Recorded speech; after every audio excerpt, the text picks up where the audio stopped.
Hey everybody, I'm Videobob. This is Bob's Prop Shop, and we build Delorean Time Machines here. We've built over 35 of these cars so far, and we've decided to challenge ourselves with this particular car. Our goal is to build a Delorean Time Machine from start to finish in 1 week. The question is, can we do it? Okay, this seems like a crazy goal. Now, we've built a lot of cars in the last couple of years. You know, I started this in 2004 with my first car, and then opened this shop in 2009. We appeared on a lot of different TV shows. We did the TV show Auction Kings and Pawn Stars. Then we've got our own television show on the Reels channel called Screen Machines in 2014, 2015. And we had to work under a lot of pressure. We had to build those cars in sometimes 3 days. I think the fastest time machine we ever built was probably in about 10 days. So the goal here is to assemble this car in a week. Now, we've cheated a little bit because we have pre-assembled a lot of the parts that are going to go on the car that we've been working on. So it's kind of impossible to build a time machine in 1 week if you're starting from scratch. But the goal here is for you to watch the process of how we assemble the cars, and I've got some of my time machine experts. So let me introduce you to the crew. All right, now you may have met some of our other crew, but first let me introduce you to a friend that's flown in from Florida, from Orlando. He's a DJ, professional DJ. Now, you've built 2 of your own Delorean Time Machines yourself. Correct. Yes. Right? And this is Elliot. Now, Elliot has some experience in these cars. I've known you for a long time. We've gone to the DeLorean car show events and things for many years. We've walked through a Jack in the Box. We walked through a Jack in the Box, totally drunk one night. But that's, and I'm not discussing any farm animals. We've discussed, okay. No, but so you're familiar with the car. You built the car, so he knows what to do. Now, Jack, you know Jack. Jack from Screen Machines and everything. Jack's with me for a long time. I don't know how many cars. I think you started probably car 12 or 13 or somewhere in there. 8? It was after. What was the last car after? It could have been the TV show car. Number 7. So I started on 7 or 8. No, 7 I did. 7 was the car I did by myself for 10 days. Okay, so That's, so if you go watch a video called "Building a Time Machine in 5 Minutes" or something, it's a video from 10 years ago. You can watch that one. Then we have Omar back here, Tovarish. His name is Omar, but he likes Russian names. So he's Tovarish Moral. So he's Rich. Mr. Metal.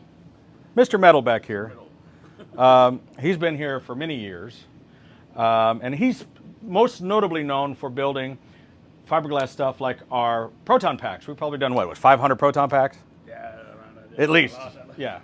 So he helps with the plastic parts that we're going to talk about here later. We do things out of fiberglass, resin, plastic, and things. And then we have EJ. EJ's our kind of our metal worker, our biker dude. He's been here since the TV show, when we did the TV show. And his main skill is doing things like the rails and the pipes, some of the metal fabrication, wiring, and that kind of stuff. So first thing we're going to do is we're going to get this car ripped apart. And what we have to do is we have to remove these louvers, remove the glass, remove the seats, consoles, and get it ready so that we can begin the transformation. So let's get going. First part off we take is the rear louvers. And then we're going to use a special oscillating cutting tool. We're going to cut out these rear quarter windows and the rear window. We're going to take out the seats so that we have access. And then we're going to take out this center console so that we have access to that stuff.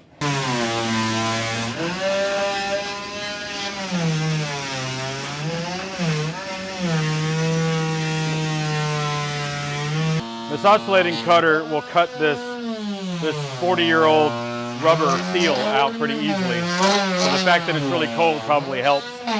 You don't want to break the glass, because then you'll just end up with the glass all stuck to the rubber seal that you still got to cut out, and then you'll have a huge mess on your hands. So these always come out complete for us really easily. Okay, upstairs we keep a bunch of ready-made parts that we put up on this shelf. So we'll put together parts, and then we'll put them up here so they're ready to rock. These are the boxes de flux boxes. These go on the fenders, the top of the car, and under the car. We're going to start mounting these right away. They've already been cast, painted, machined, and they're ready to rock and roll. So we're pre-manufacturing things like, for instance, what we call the wormhole emitter or the tachyon generator, depending on who you ask.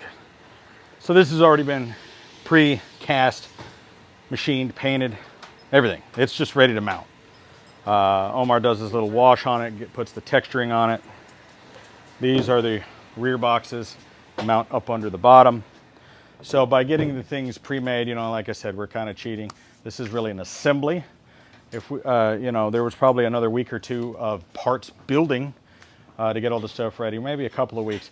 Generally, when people ask me how long does it take to do a time machine, I generally tell them about a month. It just depends on how many people we have on hand and if all the parts are available and everything. But we try to control our inventory by manufacturing everything that we can. There's a couple different schools of thought. There's some guys that build time machines and they use off-the-shelf parts that are similar looking to the real parts. Whereas we like to use a mold resin casting or fiberglass or whatever the material we need to be of the actual part. So I'll give you an example of that. See, for instance, this is a plastic replica of an original part called a Janitrol Heater. This is actually the heating unit that would go inside of a small airplane that would run on airplane fuel. Can't find these anymore. They're almost impossible to find. I've seen other builders use PVC pipe or coffee thermoses or whatever, but we have one of the real ones. We made a mold of it and we cast it out of solid resin, and it's hand painted. Omar does a great job of doing a wash on this and making it look weathered. Same thing with this tube. The original tube would have been part of a silicone exhaust port on a Sikorsky helicopter made from 1965. They're not impossible to get, but they're expensive. We make them out of a hard, high-resolution foam and paint them the correct color, do a little weathering on it, and they look fantastic when they're done. So by using these materials, we can pretty much manufacture any part that we want, and we have unlimited quantities since we're making them.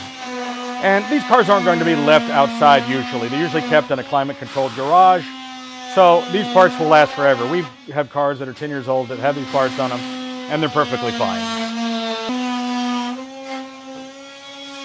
The same process for removing these rear windows goes into this back window. I think Jack's already cracked it. We usually don't. But once this is out,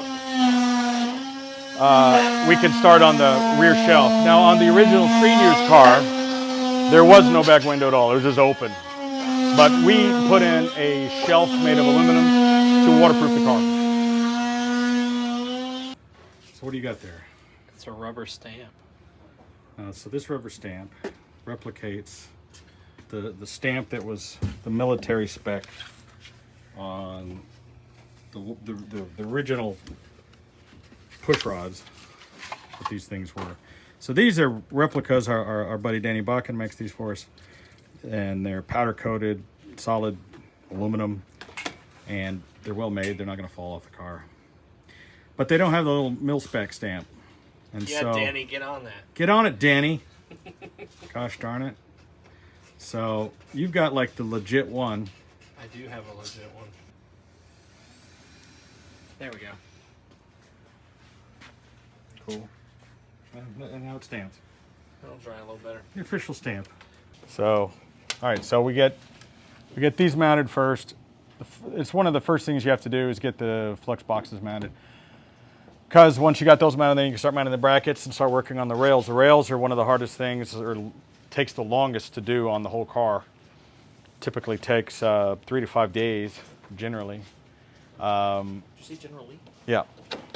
And other things like populating the rear pontoons with the props, the rear deck, those are all pretty fast-moving things. Then you start getting into the more tedious stuff, wiring and other details. But this is an important thing. And also we have to route wiring to it because there's going to be LED strips that are mounted inside the rails to light them up, which is always a bone of contention. People are always arguing about different ways to do that. But the way we do it is pretty reliable because we have cars that have been around for 10 years and they still light up and they still look good. Nothing more exciting than drilling into the side of a DeLorean fender, especially a left one, yeah. There's a lot of DeLorean parts that are available. You can get engines, transmissions, windshields. You can get almost anything, but one of the parts that you really can't get too well is a left front fender, unless, of course, you get one off of a parts car, but there are no new old stock front fenders, and I guess just they didn't do the next run of them or whatever it was. You can get the right fender, but it's got the antenna hole in it. It was part of the last production, long story, but anyway. When you're building your first DeLorean Time Machine, that is a big moment when you sit down and drill into the left fender of your car. Did you hesitate? Like, how long did you sit there and think about it for a minute? Like, do I really want to do this? Well, for drilling the fender? Yeah. Oh, man. I was just like, "Nyeh." Drill, baby, drill. I see these guys out there trying to use tape, two-sided tape, or trying to mount them where the blinkers go. Listen, this is a car going down the road. You can't F around. This thing needs to be bolted on there.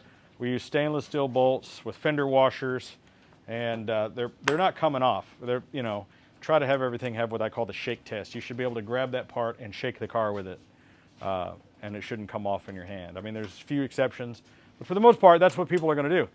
These a-holes are going to walk up to your car. How many times have you seen somebody go up to your hockey pucks and just, or the capacitors? Are these really on there? Yeah. Or or a little kid will grab those green tubes and monkey bar right on.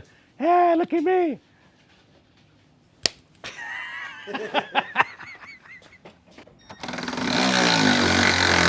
Motherfucker's tight now.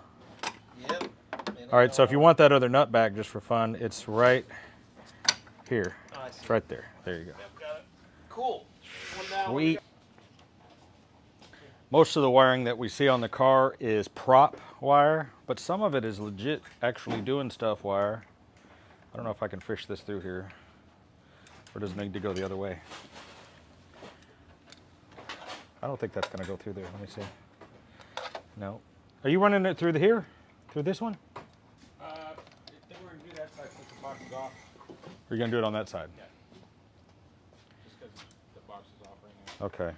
Might be a little easier. Yeah. Well, anyway, the idea is that we router these out in a way that you can run a wire actually through this liquid-tight connector. And it comes out through here, and that will wire up the flux bands that will have the LED lights inside.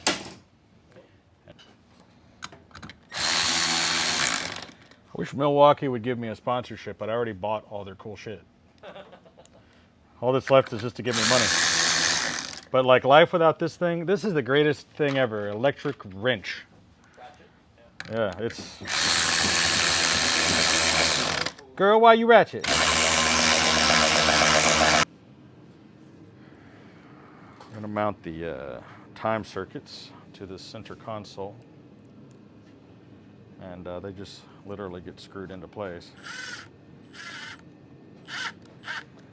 You know, the center console of the Delorean is basically made out of not cardboard, but pressed fiberboard, like a masonite material, and covered in leather.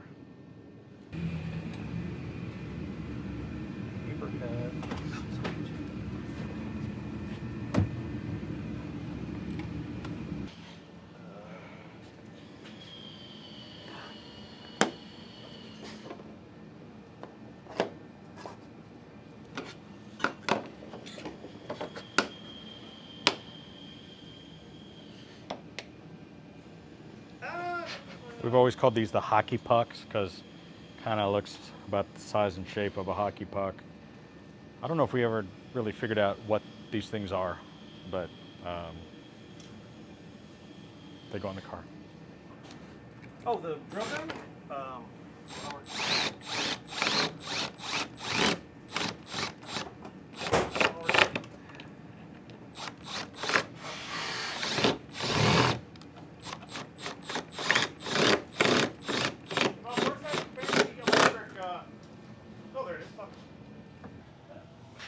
Building a time machine is it's a love-hate relationship, mostly hate. So the key here is, big mistake a lot of guys make, is putting things along the line of this window. But that's not the straight body line of the car. You have to tilt things. So this would be kind of triangular. So things have to be pointed in the forward direction of the car, not along the window.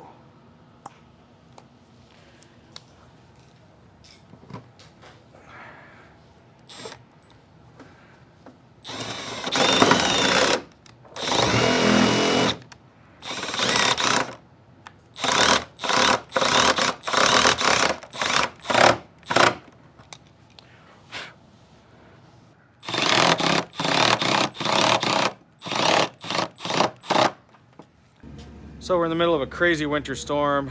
Doesn't normally happen here in Texas. It's below zero, snow, ice on the grounds.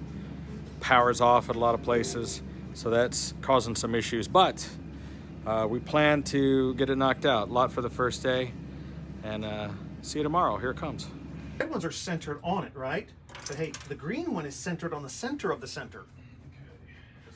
Yeah. So when you cut the holes, you don't want to cut it 2 outside ones and then just put the extra one on the inside because they'll be off. And so if you use that oscillating tool with the little 1/2-inch cutter, it's the Yep. exact size of this. Yep. If you use that little blade that I got you. Got upper console over here. Upper consoling. Consoling the upper.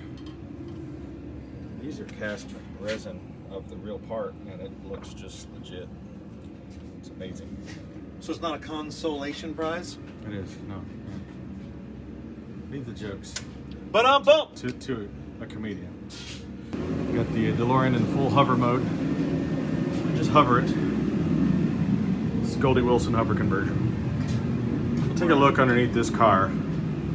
For some of you who've never seen the bottom side of a DeLorean. What I noticed immediately is this is the original French Dossier alternator. Now, you could it also originally came with a Motorola. And quite frankly, both of them suck. You're gonna wanna change those out for higher amperage. We got Chris. Chris is in here today. Chris wasn't introduced the first day. So Chris Johnson has helped us with a bunch of cars. He comes in when he's available. And he's working on this under pass-through, which is a aluminum expanded metal wrapped around a piece of conduit. I don't know why they did it this way. I guess they were trying to simulate side pipes or something. But it's a protective cover for when the wires run up under the car. These are the rear flex boxes. They mount with a bracket to the metal portion of the heat shielding that's on the back here. And in order to get that to fit correctly, you have to cut off the exhaust. So when they did it on the Screen Used A cars, they just put a piece of pipe that just straight out this way.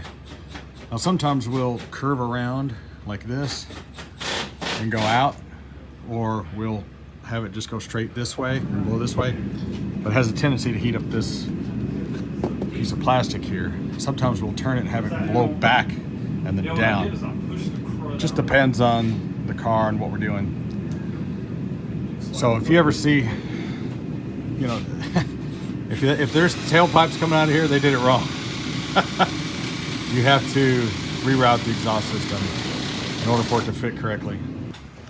This material over here is a perforated aluminum, which is a specific hole pattern that is used.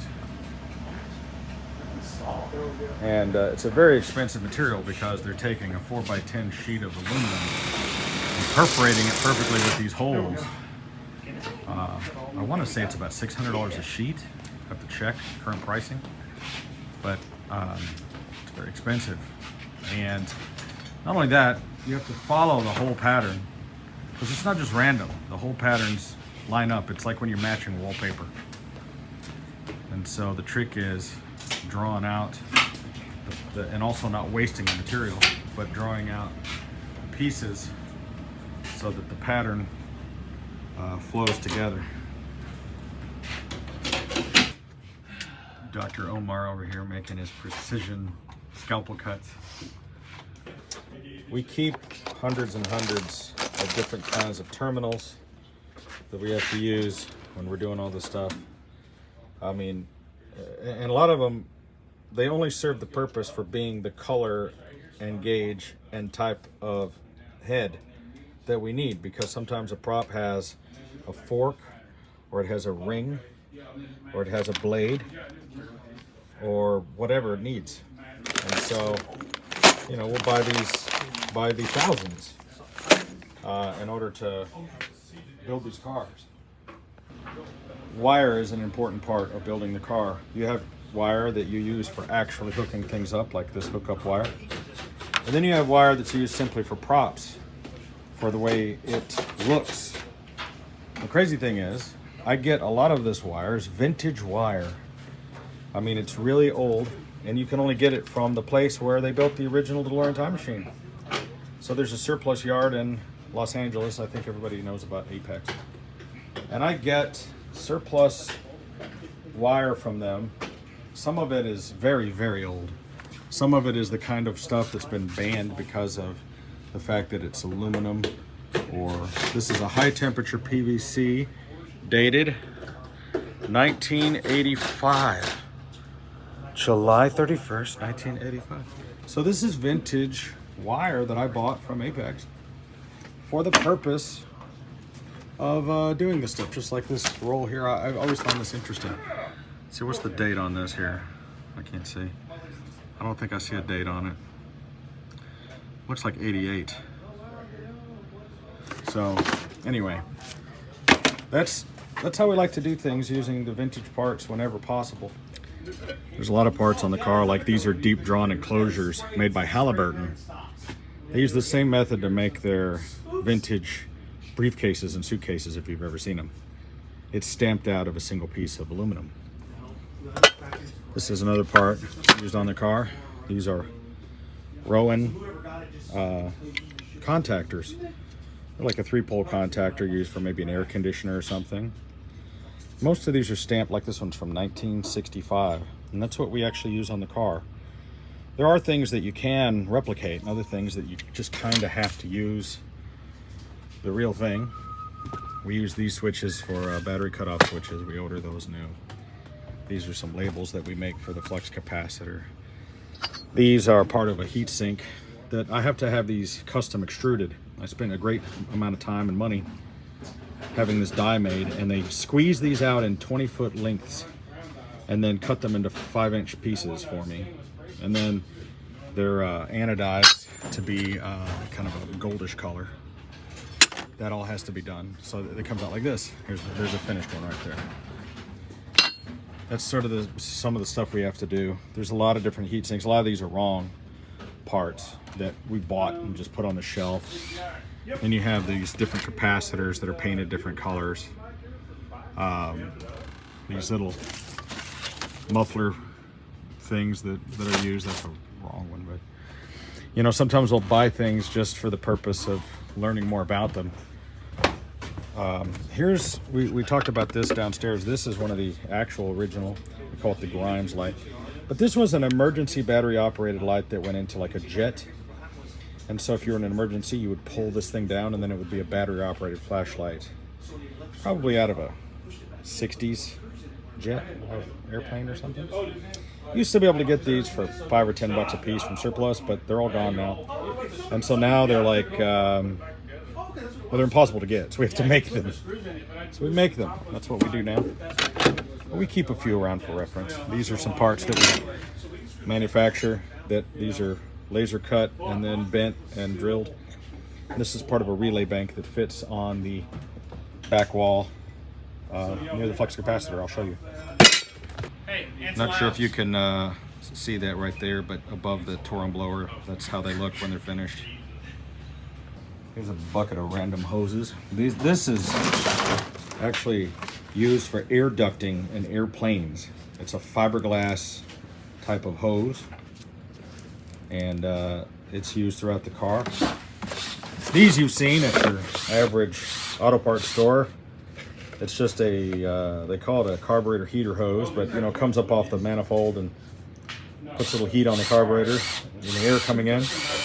There's a whole bunch of these all over the, you know, there's like 6 of them on the back of the car.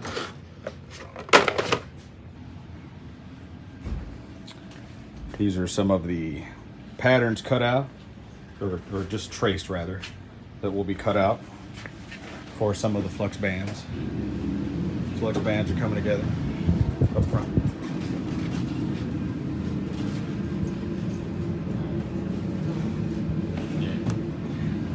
Yeah. It's in hover mode right now. We got Jack putting in the upper console, get it clamped into place so that it can be literally screwed into the ceiling, and then it's held in with some other supports. We always take the seats out of the car And Elliot was asking us why we did that, and I just said, well, it just makes it easier to get to things. Because see, if the seat was in... Call me fat? Yeah, well, you're fat. If the seat was there, you would be, 8 inches more forward, and you wouldn't be able to get to where you are now. Which is, it's like working in this thing, it's like you're working in a cheese grater, because everything in here is like, a bunch of sharp metal boxes just everywhere you look. This hose, I think I mentioned this before, this hose is a casting, because it's really difficult to get these hoses. So we cast this out of plastic, so if I get close enough, you can kind of tell, that it's been painted. But I think it's a pretty awesome casting. All of these things back here are castings, except for this. This is laser cut metal. But these are all castings. But we do little details like, putting actual solder lugs on there and soldering the wires. Omar does a good job of doing a wash on these to give it a little bit more character. We take an actual blowtorch and cook these hoses to give them this soot burnt look. Because you got to remember, this is supposed to be a venting nuclear reactor, So this is all hand painted.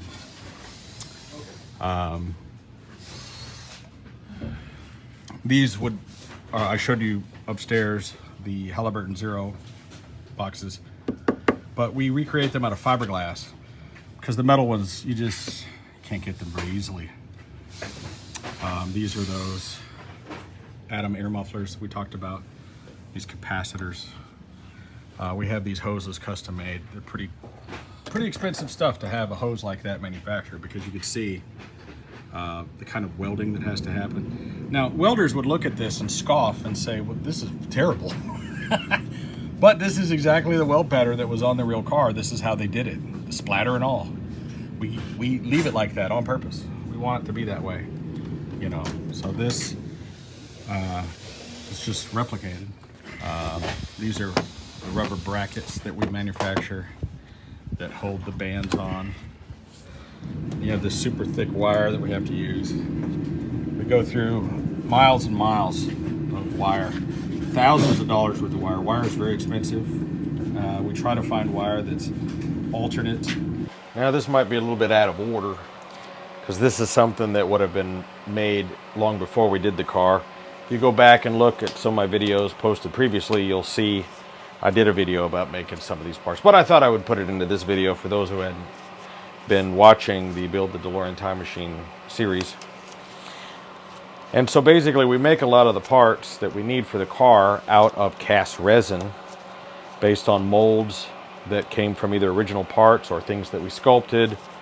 For instance, I showed you earlier on the upper console that Grimes emergency light, and here is a mold of that I just made.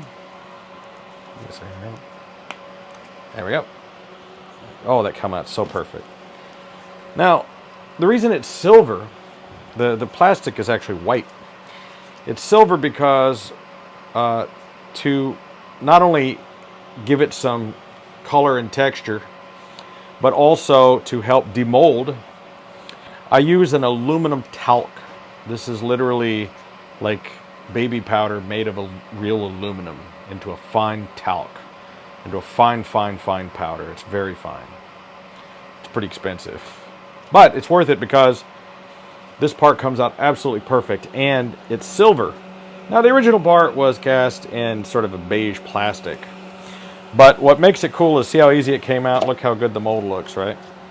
What's cool about it is, for instance, one of these parts here, which would originally be made out of a stamped piece of aluminum. All right, I'm just demolding these. I poured them just a little bit ago. Adding the silver adds a little bit of texture. Now, this will be painted black, but what's cool about it is if you get a scratch on it or something, you've got silver underneath, and it looks like real metal. You would never know that it was made of plastic just from looking at it or seeing it. And this is a method that we use on a lot of our parts. So that comes out absolutely perfect. This is kind of a grayer color because this is not as fine of a mold. But I mean, that looks like real metal. And it's perfectly smooth. And you can see it requires almost no work, meaning that like there's no bubbles in it. Nothing needs to be filled. It is perfectly clean.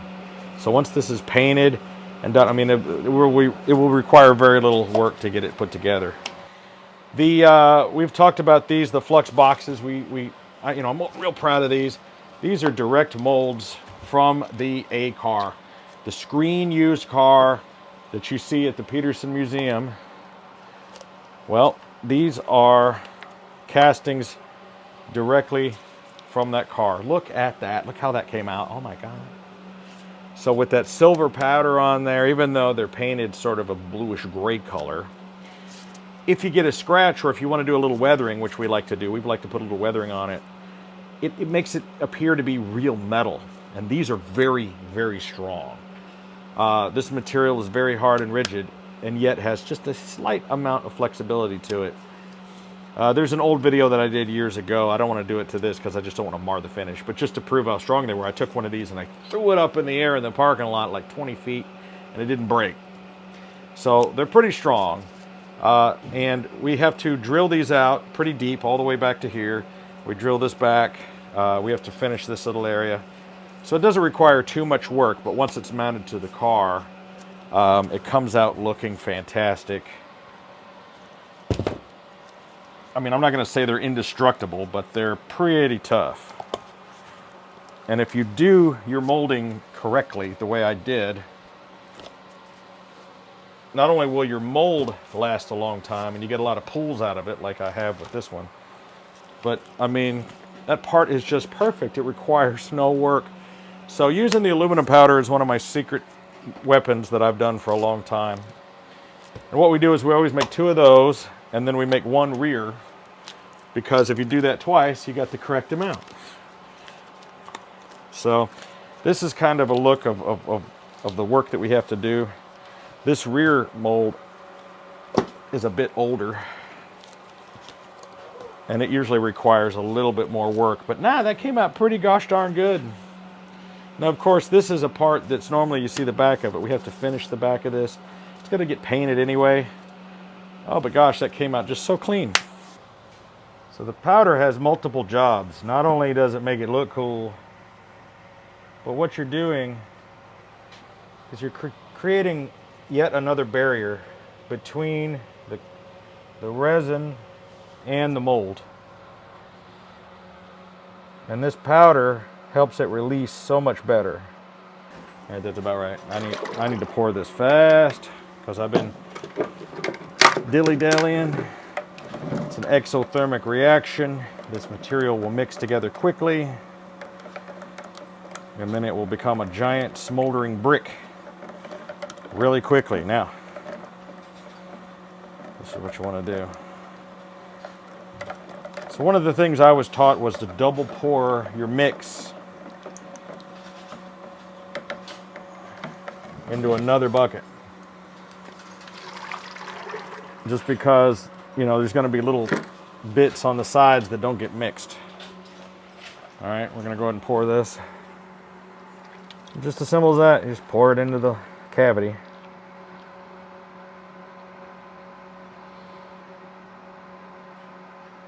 Basically run the overhead console off that back one. We got a full crew, all stuffed in the time machine. So here's a look at that thing I was just pulling out of the mold earlier. After it's been painted and doctored up, purdied up. You'd never believe it, like this crossover hose here. This is actually a resin cast piece. And so, for instance, like these capacitors, I just poured those.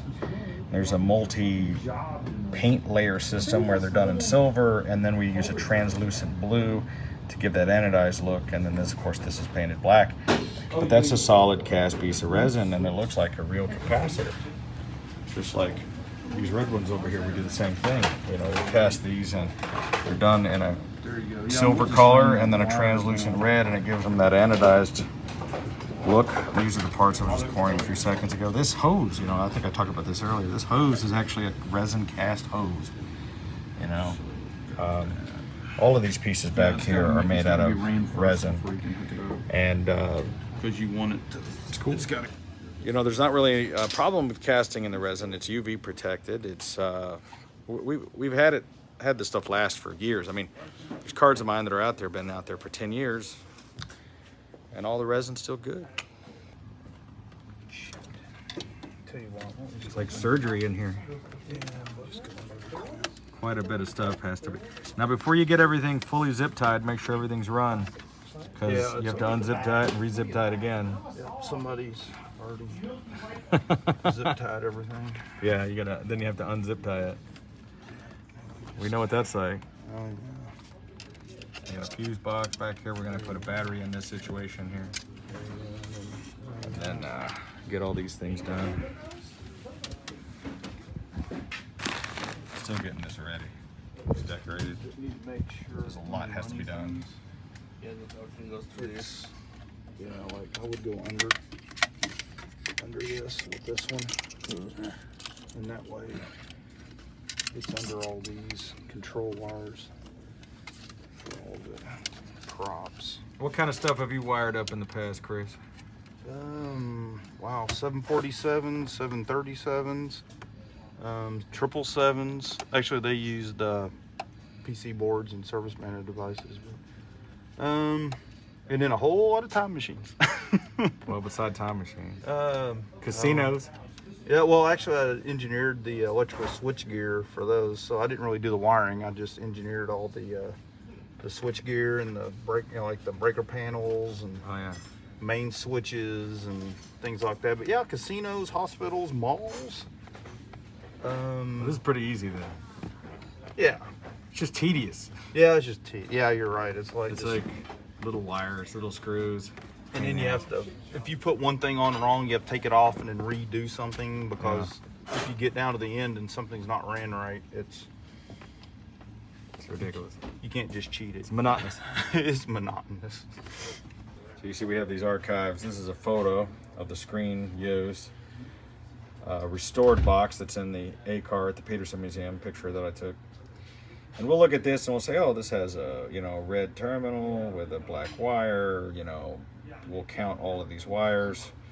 We'll look at the zip tie, the position of the zip tie. Just all of these different elements come into play as we're putting the car together. So this is a photo of during production on the back lot. I know exactly where they took this picture. Now this is mid-filming because it has the lightning rod attachment.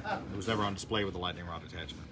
So during filming, and then somebody ran it over there and took some pictures of it. But anyway, we'll use this as a guide just to figure out, an angle of where everything goes and where it sits. Try to get everything exactly like it was in the film. Well, fast forward a little bit. It's been a week later. I had to go out of town. Came back and they've got the car all finished. Goal was to build the car in 1 week. And well, that just didn't happen because weather, travel plans, parts availability. I know we started off with good intentions, but we did get the car done in about 2 weeks, and I'm pretty happy with that. Now, really, if you wanted to really be a stickler and talk about the time it took to make all the different parts that are on the car, well, it's much more than 2 weeks. But the idea is, how quickly can we assemble the car and get it looking like a time machine? And I think the car looks really good. A lot of great detail in here. Thing came out pretty good. I think it came out really good. It's a fantastic thing that we have here. We really have the Delorean Time Machine down to kind of a science and an art.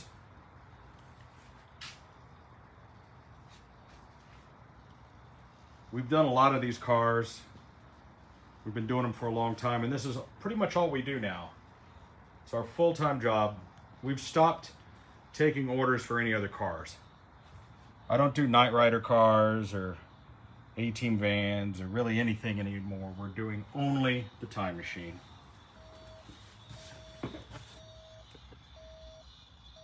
A lot of people helped in this.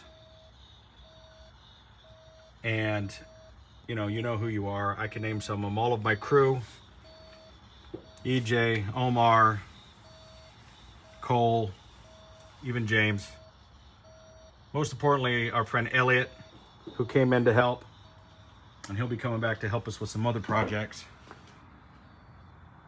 Also, we get help from Danny Bakken out in California, who sends us parts. Eric Codeville in France. And, you know, a few other people along the way that's helped us with all kinds of different little parts and pieces and things. I think the details on these cars are fantastic. They really are something amazing. So, I hope you enjoyed this video about the Delorean Time Machine. I hope you enjoyed this little video about building the Delorean Time Machine. I mean, this is a work in progress. We have 2 more cars that we're building right now. We're always building these cars, and that's why this series is kind of in and out of sequence. But the people that are interested in these, you know, sometimes it doesn't matter if you're doing one car from start to finish. Just each and every little aspect is interesting. This has been my life for 15 years. We built going on 40 cars now. It's unbelievable to me. And these cars are all over the world, theme parks, museums, collections. And we're gonna keep doing it. We love it. We're moving our shop to fabulous Las Vegas. I've been going back and forth out there. That's one of the things that's been slowing me down. Have a whole new facility out there where we're gonna continue building the cars. And we're gonna offer experiences in the Delorean Time Machine where you will be able to come to the Las Vegas Strip and go for a ride in the car, maybe even drive the car. We're working on it. A lot of stuff we're doing. Anyway, if you enjoy this kind of content, and if you enjoy the Delorean Time Machine, movie cars, and just stuff about me, Videobob, please, it would mean the world to me if you would subscribe to the channel and turn on your notifications if you want to be part of our live video chats where you can ask me questions live. Anyway, we'll see you in the next video. Thanks so much for joining us here. I'm Videobob.